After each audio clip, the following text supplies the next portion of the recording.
lidando com assuntos desafiadores, assuntos que são próprios e marcantes dos nossos tempos e que nos desafiam. Como discípulos de Jesus Cristo, como igreja de Jesus Cristo, temos pensado neste tema, nos diversos assuntos. Continuaremos nesta noite.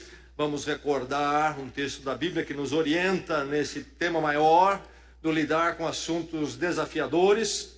Romanos capítulo 12, versos 1 e 2. Vamos ministrar, vamos proclamar juntos esta orientação, esta exortação da palavra, juntos. Portanto, irmãos, rogo-lhes pelas misericórdias de Deus, que se ofereçam em sacrifício vivo, santo e agradável a Deus.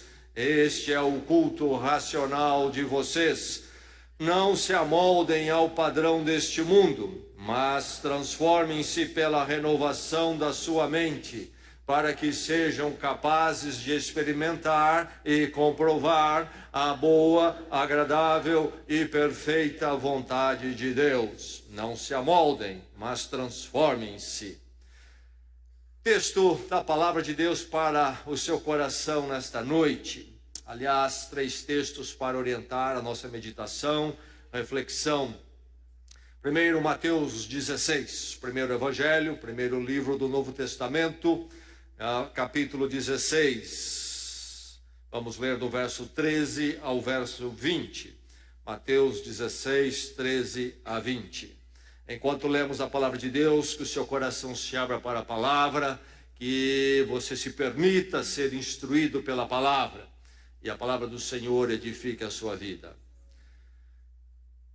Mateus 16, começando com o verso 13, a narrativa diz: chegando Jesus à região de Cesareia de Filipe, perguntou aos seus discípulos: quem os outros dizem que o Filho do Homem é? Eles responderam: alguns dizem que é João Batista, outros Elias, e ainda outros Jeremias ou um dos profetas. E vocês, perguntou ele, quem vocês dizem que eu sou? Simão Pedro respondeu: tu és o Cristo, o Filho de Deus vivo. Respondeu Jesus: feliz é você, Simão, filho de Jonas, porque isto não lhe foi revelado por carne ou sangue, mas por meu Pai que está nos céus. E eu lhe digo que você é Pedro, e sobre esta pedra edificarei a minha igreja, e as portas do Hades não poderão vencê-la. Eu lhe darei as chaves do reino dos céus. O que você ligar na terra terá sido ligado nos céus, e o que você desligar na terra terá sido desligado nos céus. Então advertiu aos seus discípulos que não contasse a ninguém que ele era o Cristo. Verso 18 diz: edificarei a minha igreja. As portas do Hades não poderão vencê-la. Depois aqui temos as palavras dirigidas a Pedro: o que você ligar na terra terá sido ligado nos céus, e o que você desligar na terra terá sido desligado nos céus. Mateus 18, 2 capítulos à frente. Mateus 18, vamos ler do verso 15 ao verso 18. Jesus Cristo ensinando, palavras do nosso Senhor Jesus, ouça e receba. E aqui nesses textos nós lemos sobre Jesus, quem é Jesus, mas um Jesus que o mundo desconhece, um Jesus que o mundo não reconhece. Um mundo que se espantaria até se soubesse que Jesus ensina coisas como essas aqui. Diz assim o verso 15, o nosso Senhor falando: se o seu irmão pecar contra você, vá, e a sós com ele, mostre-lhe o erro. Se ele o ouvir, você ganhou seu irmão. Mas, se ele não o ouvir, leve consigo mais 1 ou 2 outros, de modo que qualquer acusação seja confirmada pelo depoimento de 2 ou 3 testemunhas. Se ele se recusar a ouvi-los, conte a igreja. E se ele se recusar a ouvir também a igreja, trate-o como pagão ou publicano. Digo-lhes a verdade, tudo que vocês ligarem na terra terá sido ligado no céu, e tudo que vocês desligarem na terra terá sido desligado no céu. Verso 17, se ele se recusar a ouvi-los, conte à igreja. E se ele se recusar a ouvir também a igreja, trate-o como pagão. E no verso 18, o ligar e desligar, dado a Pedro, e aqui fica claro que ao dar a Pedro, na verdade, está dando à igreja, pertence a toda a igreja este procedimento. Agora, mais à frente, o livro de Atos, passando Mateus, Marcos, Lucas, João, Atos, o livro da história da igreja, dos primórdios da história da igreja. Vamos ler no capítulo 2, a partir do verso 41, o texto que nos fala da igreja pós-dia de Pentecostes, quando o Espírito Santo veio para estar com a igreja. E aí então se sucede esta forma de viver da igreja, já sem a presença física de Jesus, mas sob agora a direção do Espírito Santo. E ali naqueles primeiros momentos acontecia assim, segundo a narrativa. Pedro prega um sermão em Pentecoste, 3.000 se convertem e diz: os que aceitaram a mensagem foram batizados. E naquele dia houve um acréscimo de cerca de 3.000 pessoas. E eles se dedicavam ao ensino dos apóstolos e à comunhão, ao partir do pão e às orações. Todos estavam cheios de temor. E muitas maravilhas e sinais eram feitos pelos apóstolos. Eles faziam. Os que criam mantinham-se unidos e tinham tudo em comum, vendendo suas propriedades e bens, distribuíam a cada um conforme a sua necessidade. Todos os dias continuavam a reunir-se no pátio do templo, partiam o pão em suas casas e juntos participavam das refeições com alegria e sinceridade de coração, louvando a Deus e tendo a simpatia de todo o povo. E o Senhor lhes acrescentava diariamente os que iam sendo salvos. O verso 42 diz que eles se dedicavam, se orientavam ao ensino, à doutrina dos apóstolos. Primeiro ponto para eles. Tudo mais era dirigido por isto. E depois, então, dirigido por isto, se dedicavam à comunhão. E ao partir do pão e as orações. E o verso 46 diz que todos os dias continuavam a reunir-se no pátio do templo. O verso 47, louvando a Deus. Louvando a Deus. E o final, o Senhor lhes acrescentava os que iam sendo salvos. Até aí, esta é a palavra do Senhor para o seu coração hoje. Quando necessário, quando minha mãe percebia que eu precisava de alguma ocupação para não me ocupar com o que não devia, eu era indicado para escolher feijão. Uma atividade não mais necessária, me parece, nos nossos dias. O feijão vem todo purificado do supermercado. Então lá estava eu à mesa, escolhendo feijão para ir para a panela de pressão, a fim de termos feijão para o almoço. É uma arte para que sobre apenas feijão. Naqueles tempos vinham às vezes umas pedrinhas no meio, boas para quebrar o dente, vinham alguns galinhos e também uns feijões que não tinha muita cara de feijão. Era preciso separar tudo isso. A arte de saber o que é e o que não é e separar as coisas. Algo que precisamos fazer constantemente na vida, mas que nesses dias vai se tornando complicada porque o pensamento atual, a lógica que se desenvolve, se é que podemos chamar de lógica, é de tornar esta questão de identificação algo nublado, algo difícil de fazer. E já não se sabe se está de ponta cabeça, se está em pé mais nos dias de hoje. E é um mundo de absurdos por causa disto. Identificar nem sempre é fácil. Às vezes as próprias pessoas, eu já passei por aquilo que você já deve ter passado. Me lembro uma vez, muitos anos atrás, estou falando aí talvez de 15 anos, quando um médico da cidade que eu conhecia, um dia encontrei ele no restaurante, e ele estava almoçando com a mãe dele, e me apresentou para sua mãe, que pertencia a uma dada igreja, e me apresentou para a mãe, e disse para ela: esse aqui é o Gessé, pastor da Igreja Batista. E ela olhou para mim, aquela senhora, como me esquecer, e disse: é mesmo, você não parece pastor. Eu até hoje não resolvi esse problema ainda. Saí de lá pensando o que ela queria dizer com aquilo. Pensei, será que era uma falta de uma gravata? Pensei que talvez fosse a falta de um bigode. Quem sabe era falta de óculos, não sei. Mas eu não parecia pastor. E uma vez eu estava num restaurante, a garçonete se aproximou e disse: posso fazer uma pergunta para você, se me permite? Pois não, qual é a pergunta? Fica à vontade. O que você faz?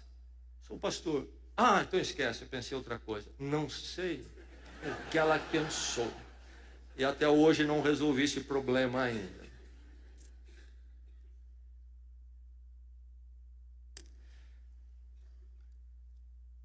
Essa dificuldade de identificação, de separar e escolher, chega nos nossos dias à igreja.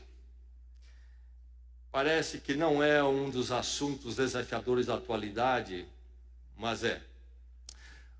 Eu cresci numa família evangélica, numa igreja evangélica, e eu me lembro bem como eram as coisas, e eu sei hoje como tudo mudou.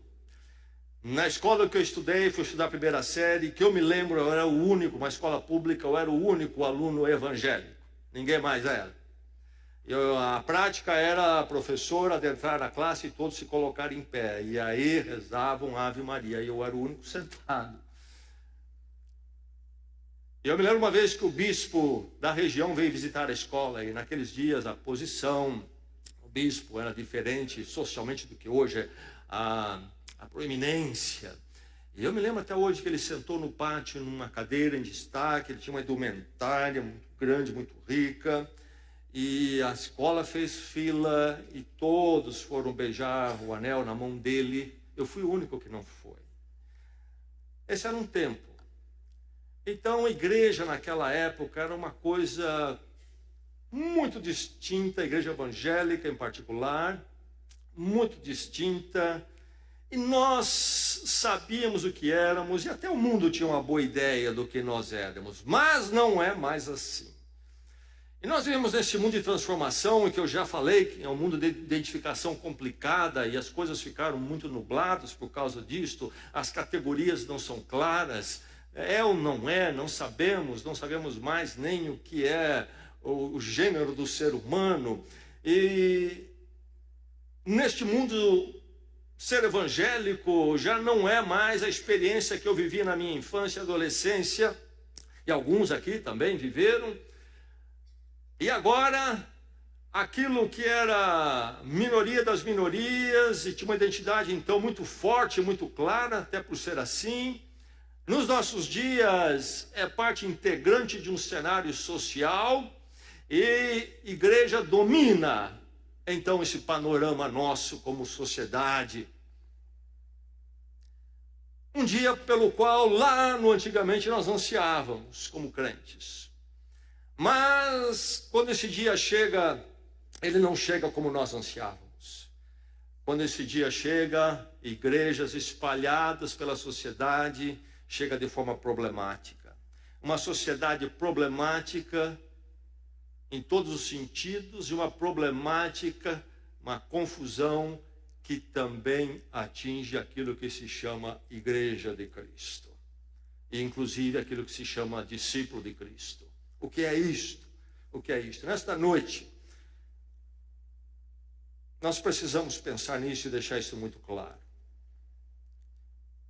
Diante desse mundo confuso nas suas categorias, inclusive sobre a igreja, eu e você precisamos, como discípulos de Cristo, ter isso de forma muito clara.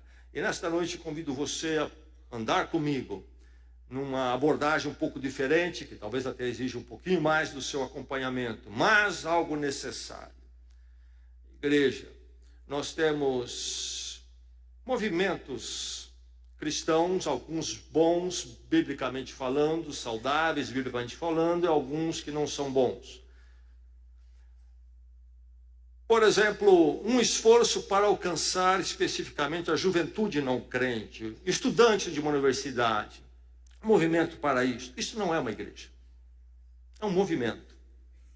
A igreja tem certas características, identidade muito clara, que não é como um movimento. Citei um, poderia citar outros, há diversos movimentos. E para completar, nós temos igrejas que não são igrejas, se é possível dizer assim. Com muita tristeza, eu, olhando a palavra de Deus, olhando a história, eu digo que o diabo conseguiu uma grande vitória. Ele penetrou os campos do Senhor, semeou confusão, dentro e fora. E é preciso muito discernimento e cuidado com relação à igreja. Pelos textos que nós lemos, particularmente os textos de Jesus Cristo, o primeiro deles em Mateus 16, eu edificarei a minha igreja, deve ficar já muito claro para nós a importância, a relevância da igreja para Jesus Cristo, para o plano de Deus. Aliás, Jesus Cristo não estabeleceu outra coisa a não ser a igreja. Movimentos pode ter o seu lugar com quanto se encaixe com a igreja. Jesus não estabeleceu nenhum movimento, mas a igreja. A igreja. E ele fala desta entidade como algo exclusivo, maravilhoso, que ele edifica. Preciosidade aos olhos de Deus. Basta ler a palavra e você vai perceber isso. É preciso ler a palavra. O que não é igreja? Igreja não é um encontro que estuda a Bíblia. Podemos nos encontrar para estudar a Bíblia, 2 ou 3, 4, 5 ali. Em organização de grupos pela igreja, ou até espontaneamente, crentes se encontrando. Isso é bom, é um benefício. Mas isso não é igreja. Não é igreja. Mesmo que seja para estudar a Bíblia, não é uma igreja. Alguns pensam que sim. Há até um movimento nos nossos dias dos desigrejados.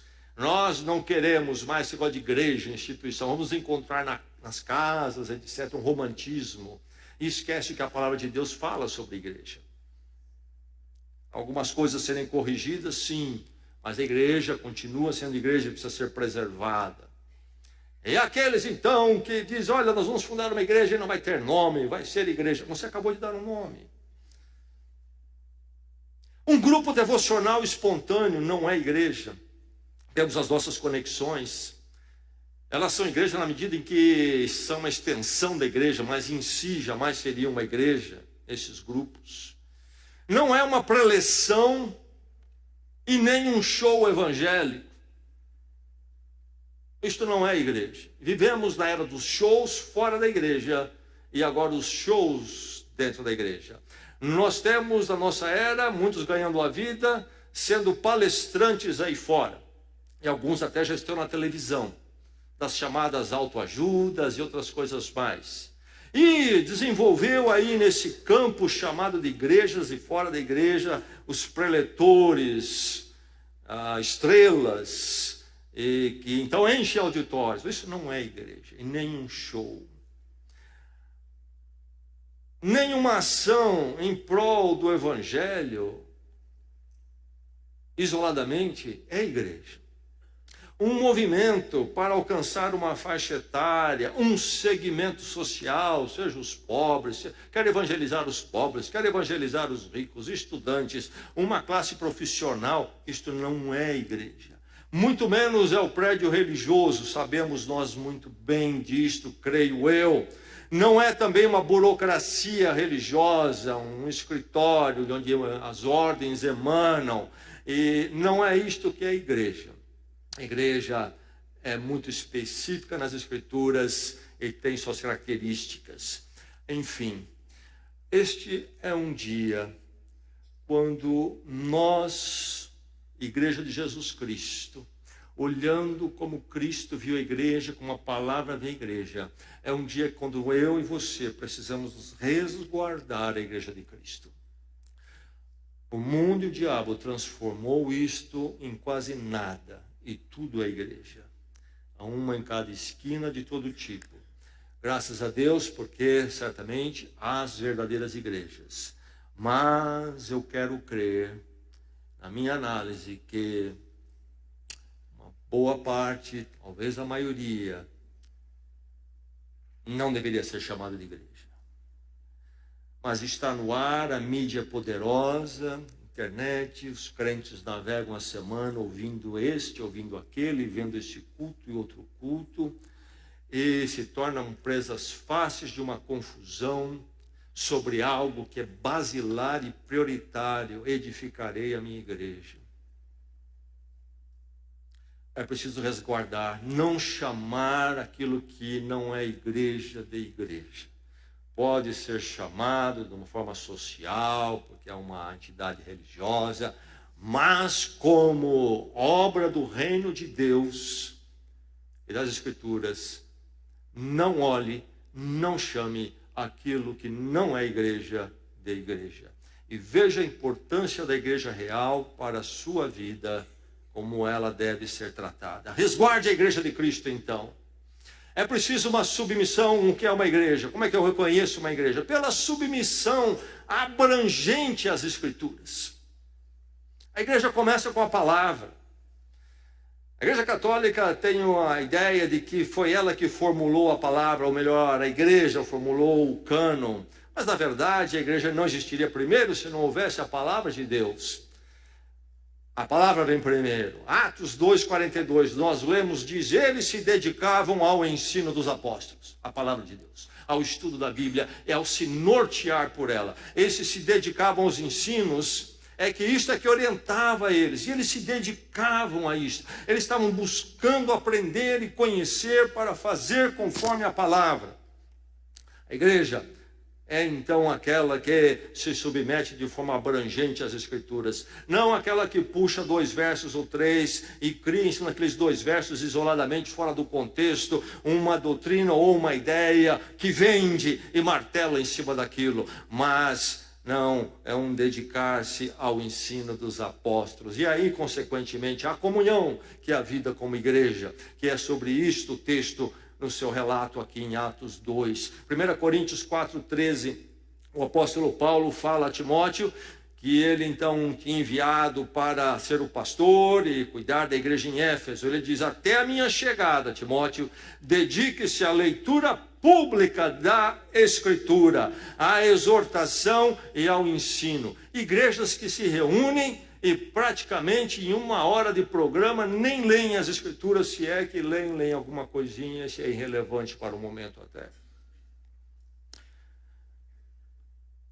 Essa submissão abrangente às Escrituras exige entendimento. A palavra de Deus exige entendimento, trabalho, esforço, estudo. E entender ela de forma sistemática, isto é, no seu todo, quais são as doutrinas e o ensino. E então a interpretação correta de tudo isto.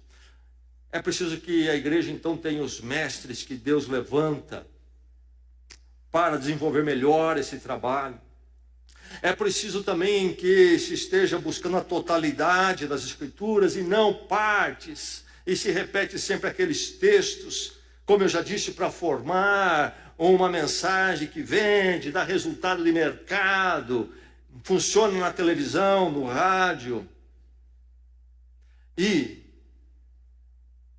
isso tudo, essa submissão às Escrituras, levar ao entendimento e à observação de que o centro é Cristo e a cruz. Nós entendemos tudo mais. Cristo crucificado é nosso parâmetro para toda interpretação. Vocês jamais vão ouvir deste púlpito aqui uma mensagem do Velho ou Novo Testamento que não faça uma ligação com Cristo e a cruz.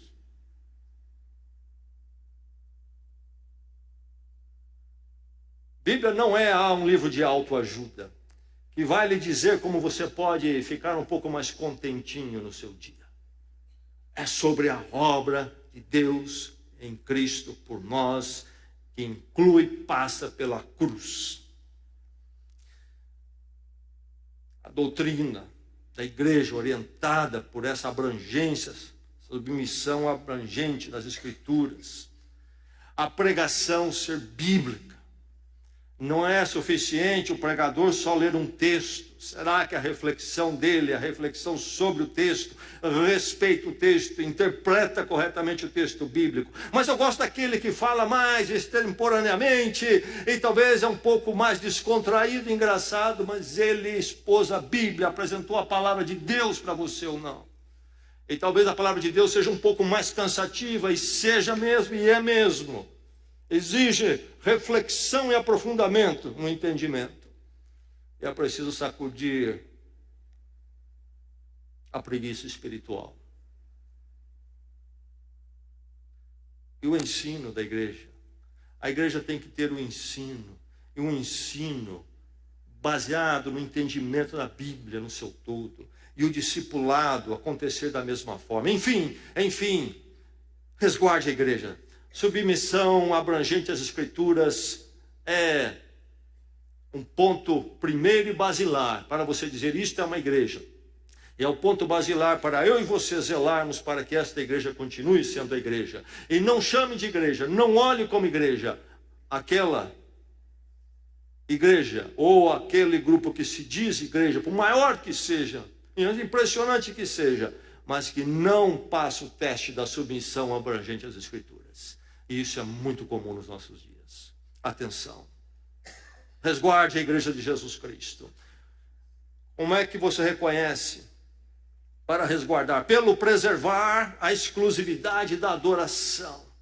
Ou Atos 2, 46. Todos os dias continuavam a reunir-se no pátio do templo. Partiam o pão em suas casas e juntos participavam das refeições com alegria e sinceridade, louvando a Deus. Todos os dias continuavam a reunir-se, louvando a Deus. Colossenses 3,15, o apóstolo Paulo diz à igreja de Colossos que a paz de Cristo seja o juiz em seu coração, visto que vocês foram chamados para viver em paz como membros de um só corpo. E sejam agradecidos, habite ricamente em vocês a palavra de Cristo. Ensinem e aconselhem-se uns aos outros com toda a sabedoria, recantem salmos, hinos e cânticos espirituais com gratidão a Deus em seu coração. Do que é que ele está falando? Todos os intérpretes reconhecem. Está falando da liturgia, do culto, do ser igreja em culto e adoração. Hebreus 10, 25. O ensino de Hebreus diz: não deixemos de reunir-nos como igreja, segundo o costume de alguns, mas, ao contrário, procuremos encorajar-nos uns aos outros, ainda mais quando vocês veem que se aproxima o dia. Não deixemos de nos reunir, como alguns estão fazendo. Aqui é uma repreensão.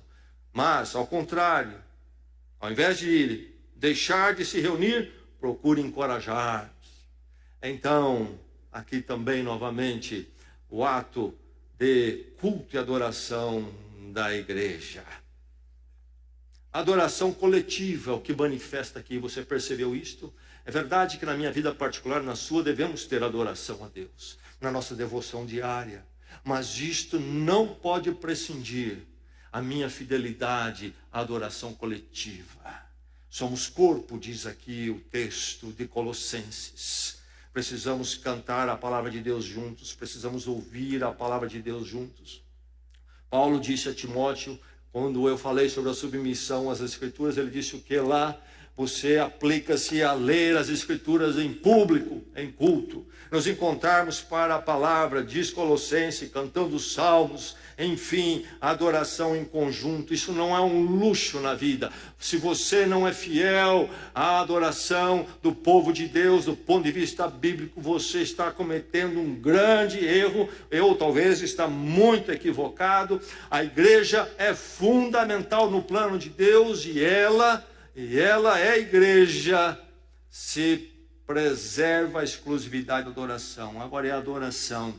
Adoração quer dizer um ato de culto, uma liturgia teocêntrica, isto é, a Deus que nós cultuamos, é a Ele que adoramos. Estamos cheios de cultos e programas religiosos na mídia e fora da mídia, que são mais voltados para as pessoas, inclusive os cânticos, exaltação do próprio ser humano do que de Deus. E Deus aparece como um grande servo, e os cânticos voltados a um sentimentalismo, uma viagem que eu faço, e é perigoso, inclusive, eu vejo às vezes em certos cultos, as pessoas ali, até não tem nada cantado, há um instrumento tocando, eles estão ali, eu fico pensando onde é que eles estão indo. E é a presença de Deus ou não?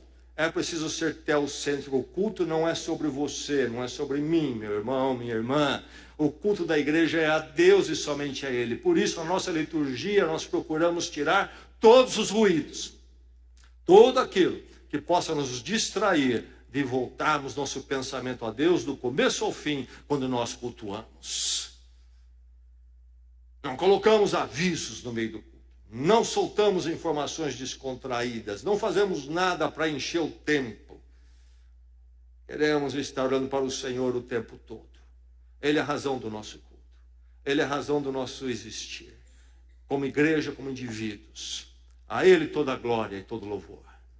Jamais um culto voltado para o ser humano. Faça um culto que atraia mais as pessoas. Nós queremos comunicar a palavra de Deus com as pessoas, sim. Mas não fazemos culto para acomodar o gosto, não ferir sensibilidade das pessoas. Às vezes alguns dizem, mas pastor, estou aí no culto, algum visitante, meu irmão, não se preocupe com o visitante. Esse aqui é o culto da igreja de Deus ao seu Deus. E o visitante vai ter que aprender isso. E se escandalizá-lo, sinto muito. Não estamos fazendo culto para incrédulos, estamos fazendo cultos para Deus.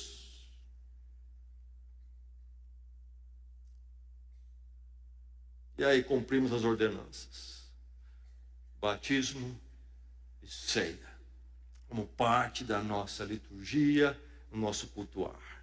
A igreja deve celebrar isto: batismo no entendimento bíblico e ceia. Há igrejas aí ignorando o batismo, nem existe, nem entendem.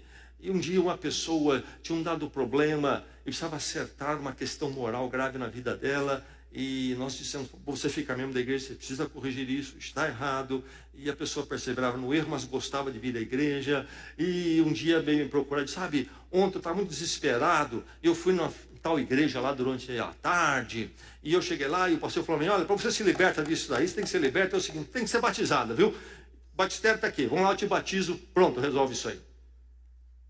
Eu fui batizado, pastor. Nenhum entendimento das Escrituras. Não há essa autoridade abrangente das Escrituras para entender o que são as ordenanças, a ceia do Senhor, a seriedade, tudo isso, a razão destas coisas. Enfim, é preciso preservar a exclusividade da oração. Nós existimos para adorar a Deus. Nunca nos esqueçamos disso. Nós não existimos para evangelizar.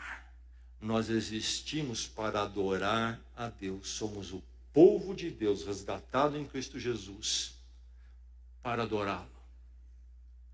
As outras coisas são consequências e subprodutos. A adoração de Deus é que nos move, a razão de existirmos. Haveremos de sempre nos ajuntarmos para adorar o Senhor. Por isso é preciso levar com muita seriedade, meu irmão, o que é ser igreja e a adoração, então. Resguarde a igreja de Cristo. Está sendo aviltada, confusa, pisoteada até. Estão transformando a igreja de Jesus Cristo num espetáculo humano. Cuidado, meu irmão. É bonito, é atraente, é interessante, mas não é igreja.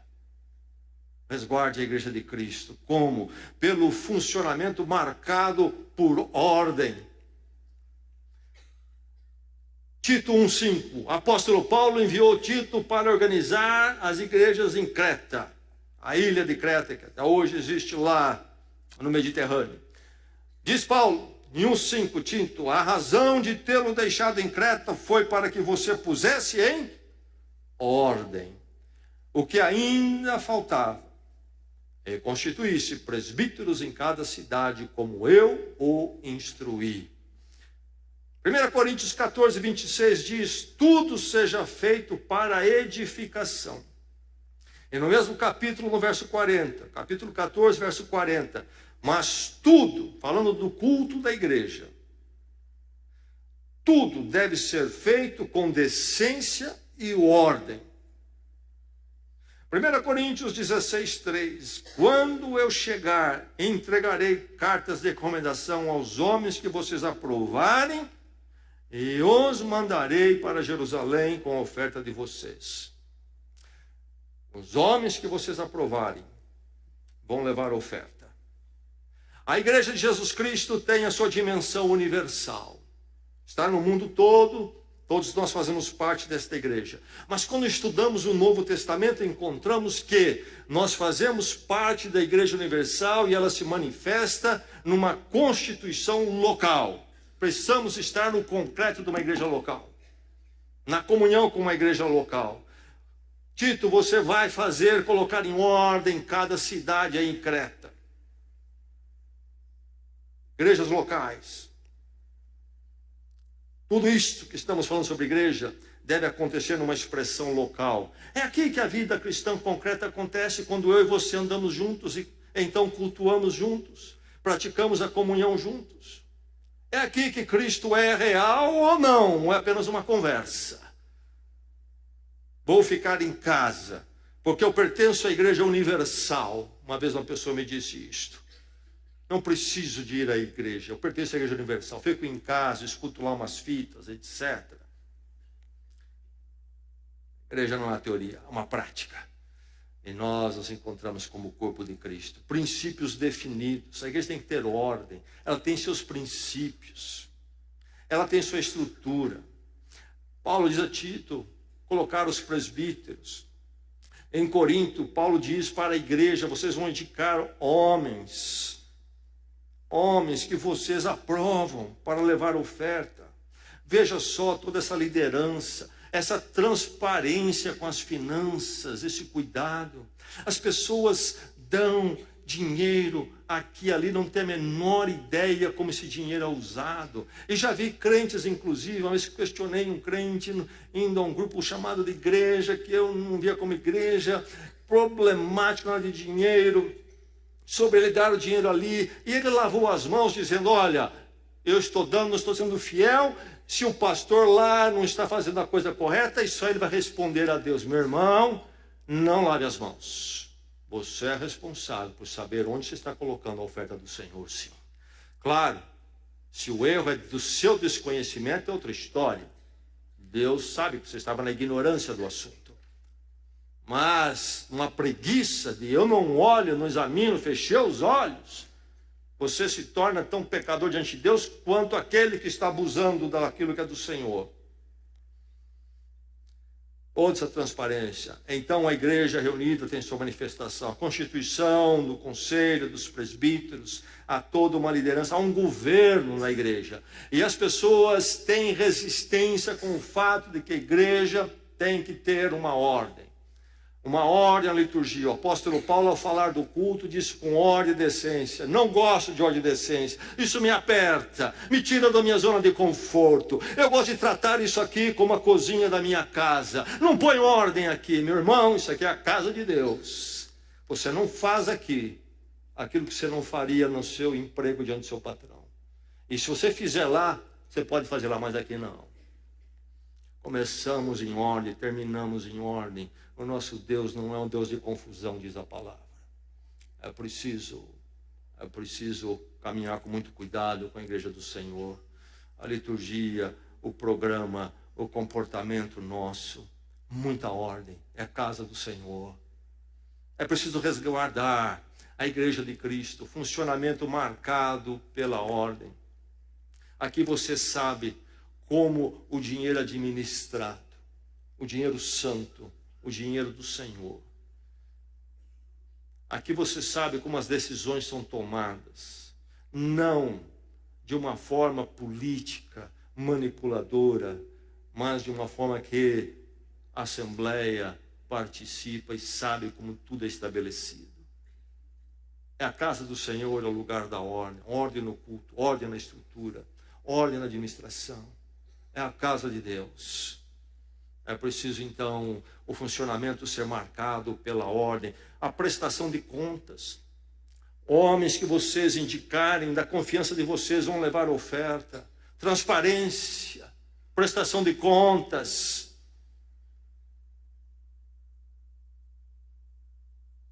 Resguarde a igreja de Cristo. Ela está sendo pisoteada. O diabo conseguiu trazer confusão. Espalhou todo tipo de falsidade. E o mundo abraça essa igreja que não leva a lugar nenhum à vida deles, no desespero. E se não abraça, ri da igreja de Cristo ao observar essas igrejas. Como resguardar, como reconhecer? Pelo promover necessariamente o discipulado. O texto de Jesus Cristo, da grande comissão, Jesus já ressurreto, pronto a ascender os céus, fala pela última vez e diz no Mateus 20, verso 19, portanto, vão e façam discípulos de todas as nações. Fazer discípulos, seguidores, estudantes, aprendizes. Não apenas esse negócio cria, acabou, não.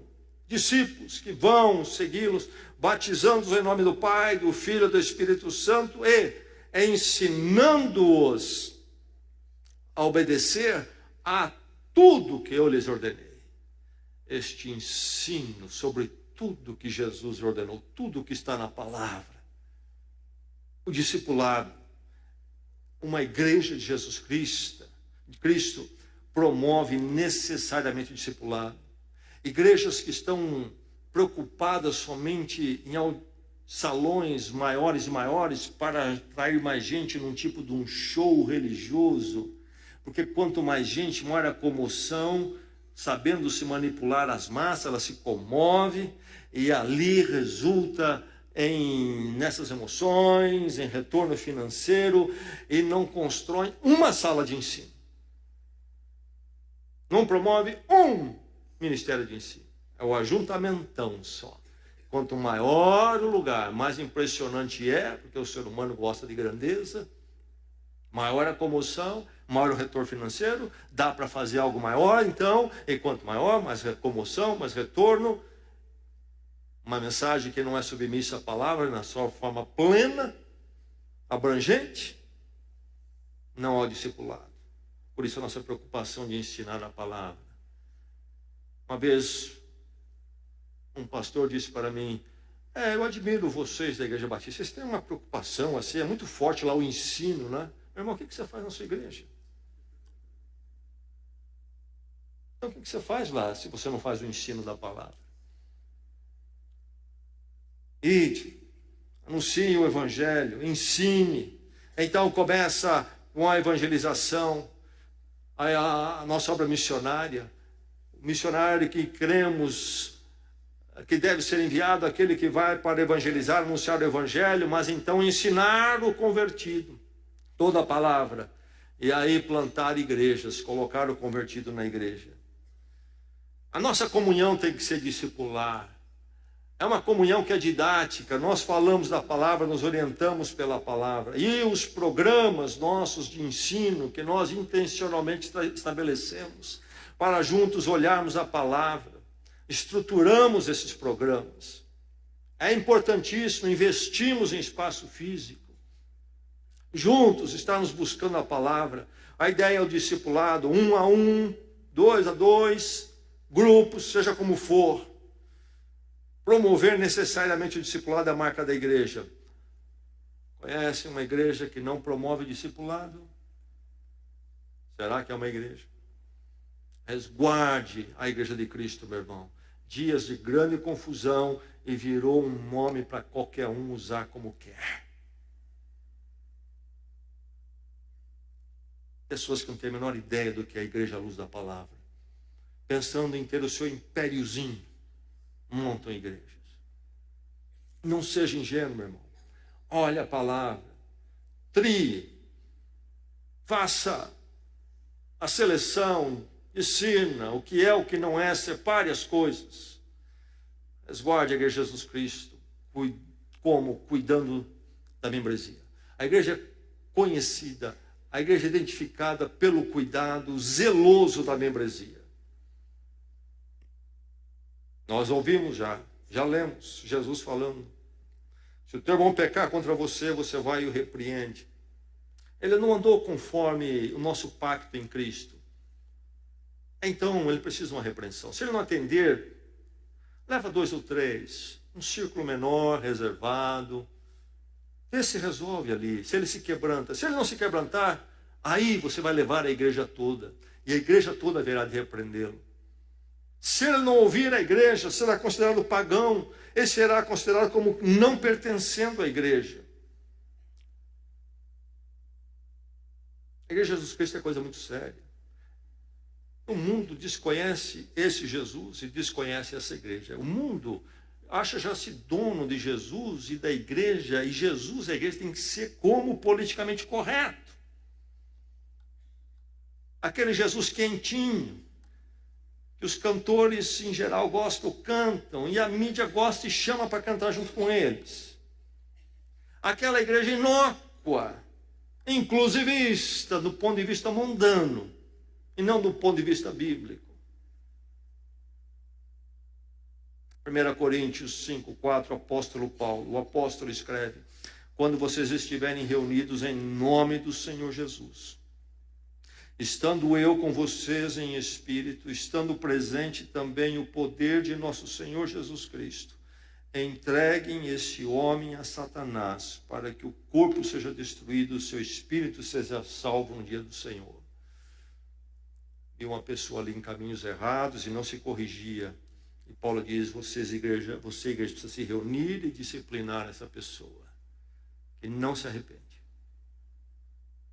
Vocês percebem o zelo com as coisas do Senhor aqui? Ordem com relação à membresia. É preciso conversão para fazer parte da igreja. Eu acho bonita essa igreja, quer fazer parte dela. Lamento, não dá ainda.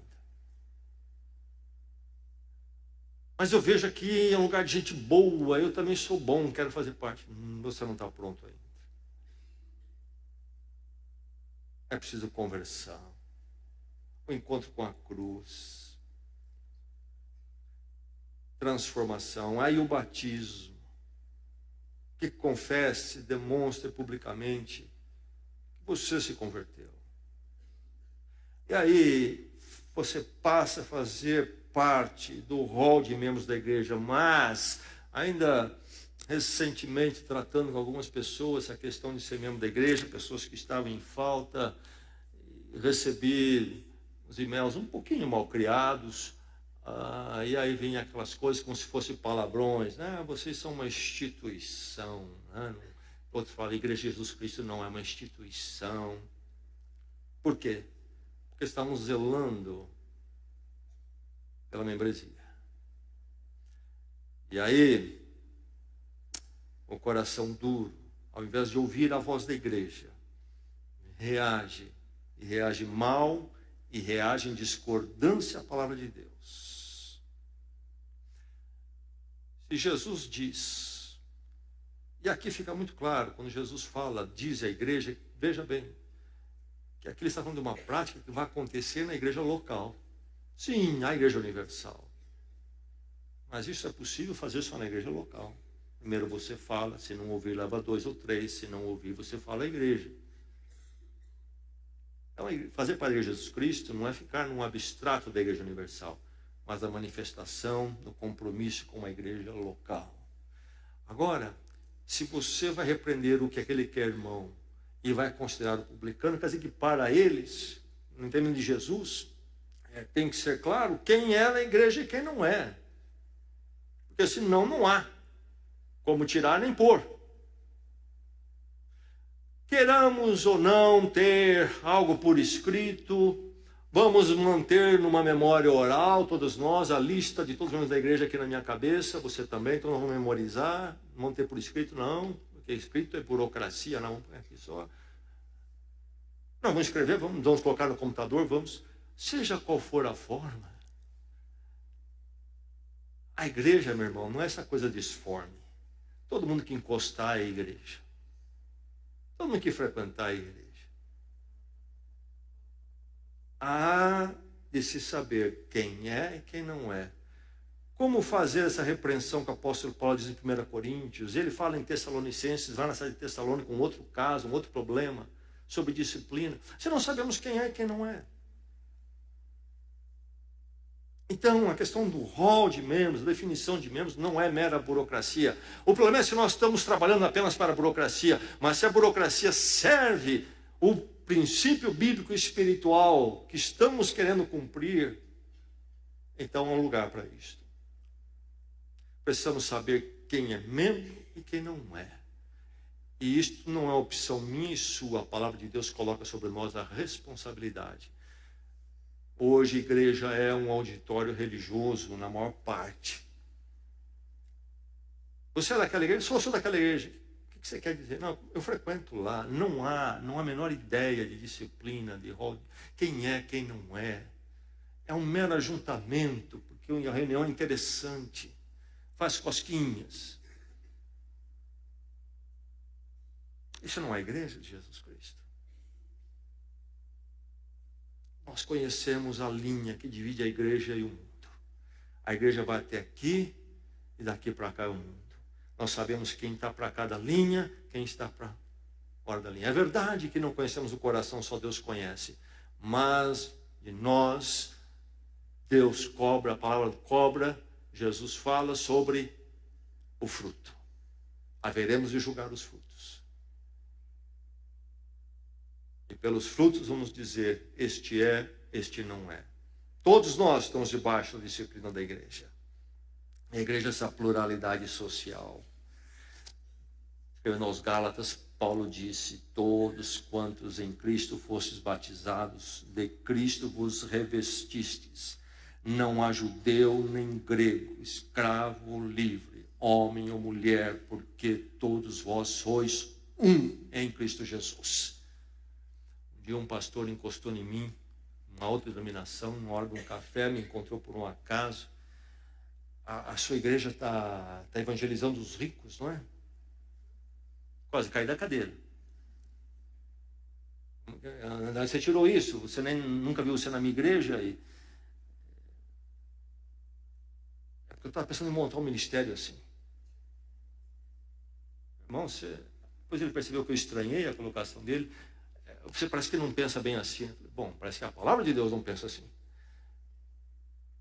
A beleza da igreja de Jesus Cristo, meu irmão, é que nós todos igualmente carentes de perdão e da graça, não importa quanto temos ou não temos, qual é a posição social, somos todos miseráveis pecadores e todos têm que passar pela cruz. E passando pela cruz, aí somos um em Cristo como igreja. Não importa se é escravo ou se é livre, se é homem ou mulher.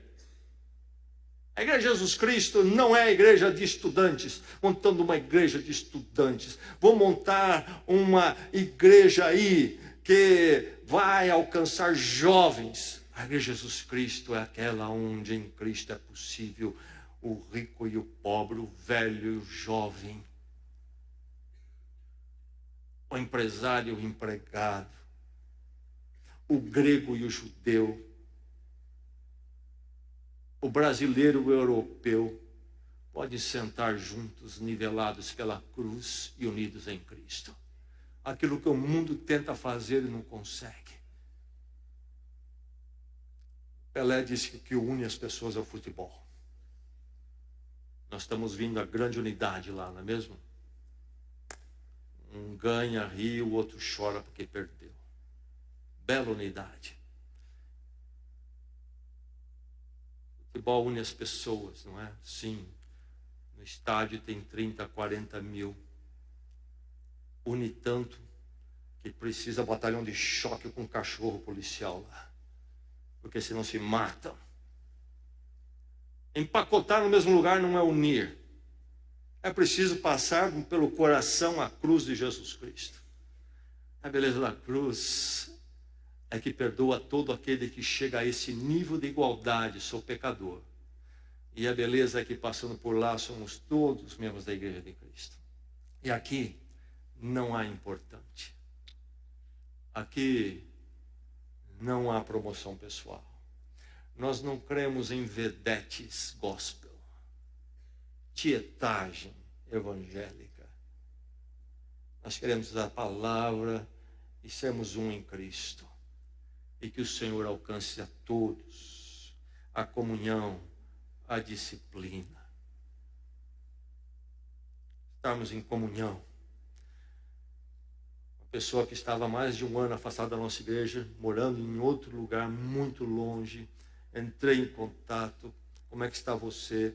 Você precisa de uma igreja, parece que você está definido para ficar aí, você não está em comunhão com a igreja de Jesus Cristo, procure uma igreja aí. E veio a resposta mal criadinha também, e entre outras coisas, disse, não, porque nesses dias o mundo mudou, estou em comunhão sem virtual, assisto o culto da igreja às vezes pela internet. Comunhão virtual. Comunhão real.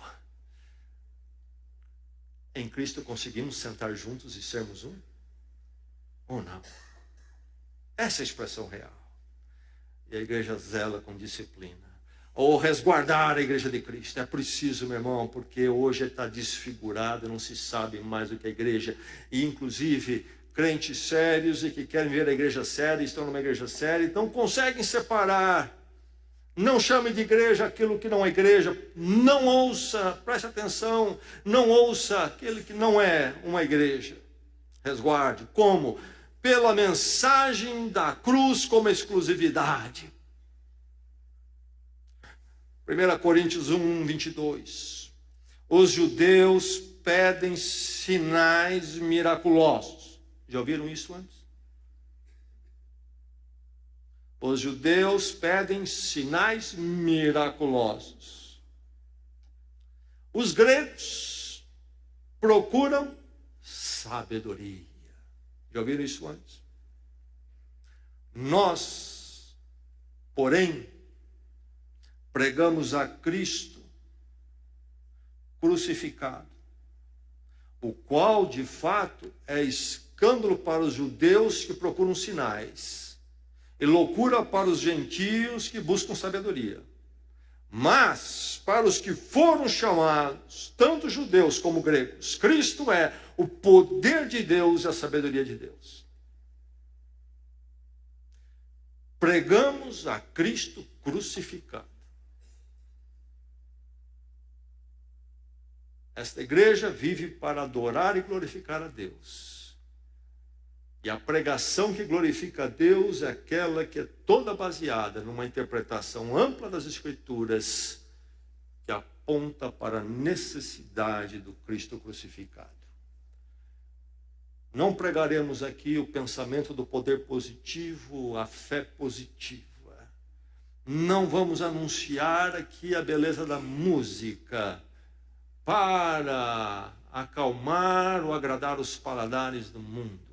Não vamos prometer os sinais miraculosos, mas vamos falar do Cristo crucificado. 1 Coríntios 2:2. Pois decidi nada saber entre vocês, a não ser Jesus Cristo e este crucificado. O camarada que você tem ouvido pela internet, na televisão, no rádio, quantas vezes ele falou da cruz? Nas últimas mensagens que você ouviu. As músicas que você gosta, quantas delas falam da cruz? Gálatas 6,14. Quanto a mim, que eu jamais me glorie, a não ser na cruz de nosso Senhor Jesus Cristo, por meio da qual o mundo foi crucificado para mim e eu para o mundo. A igreja tentar imitar o mundo é algo patético. Fica uma coisa ruim de segunda categoria. Não adianta querer imitar o mundo. A igreja tem algo que é dela e que o mundo não tem e não consegue imitar. Cristo crucificado. Poder de Deus para a salvação de todo aquele que crê. Um dia desses um pastor disse para mim, sabe, Jessé, eu ainda prego como deve ser, eu prego sobre o pecado. Aí eu parei. O que você quer dizer com isso? É porque não se prega mais. Qual é o problema do ser humano? Pecado, rompimento com Deus, culpa moral, que transtorna ele nas emoções e nos pensamentos e tudo mais. Mas esse rompimento com Deus fracassou. É condenado, não tem paz, mais transtornos. E aí tenta resolver com esta técnica, com aquela, que o ser humano produz. Não é por aí. A Bíblia diz que é pecado, condenação, arrependimento o caminho. E arrependimento que vai à cruz clamar pela graça, e ali acontece a transformação. E depois, então, a filiação a uma igreja. A obra de salvação se completa, a obra de Cristo na pessoa, quando ela é colocada numa igreja. Não quando ela permanece em casa crendo em Jesus. Não houve a obra completa. A mensagem não é cruz como exclusividade. Falaremos do Cristo crucificado. Não é a mensagem que necessariamente atrai as maiores multidões. Mas não vamos deixar de ser igreja para fazer aquilo que dá resultados segundo os interesses humanos. Irmão, resguarde a igreja de Cristo. É um assunto desafiador. Igreja para tudo que é lado, na mídia, você escuta pessoas aqui e ali. É a igreja mesmo. O diabo teve um dia de sucesso. Conseguiu confundir as coisas. Nós temos o dever, urgente dever, de sabermos o que é a igreja de Jesus Cristo. Que tem, inclusive, esta marca de ter a mensagem da cruz como algo exclusivo e central para a vida dela. Oh, mensagem maravilhosa. Alguém aqui que não conhece? Você caminha em condenação, rompido com Deus, seus pecados. Deus o ama. É hora de você cair no arrependimento, entender sua necessidade. Diante da cruz de Cristo, dizer: Senhor, reconheço que sou pecador, Cristo morreu a minha morte, tomou sobre ele a minha condenação. Pela morte dele me perdoa. Me recebe, Senhor. Minha vida será tua. Me transforma para ser um filho teu e me coloca no teu povo, na tua igreja. O poder de Deus muda a sua vida. E você será dele para todo sempre. Vamos orar na presença do Senhor.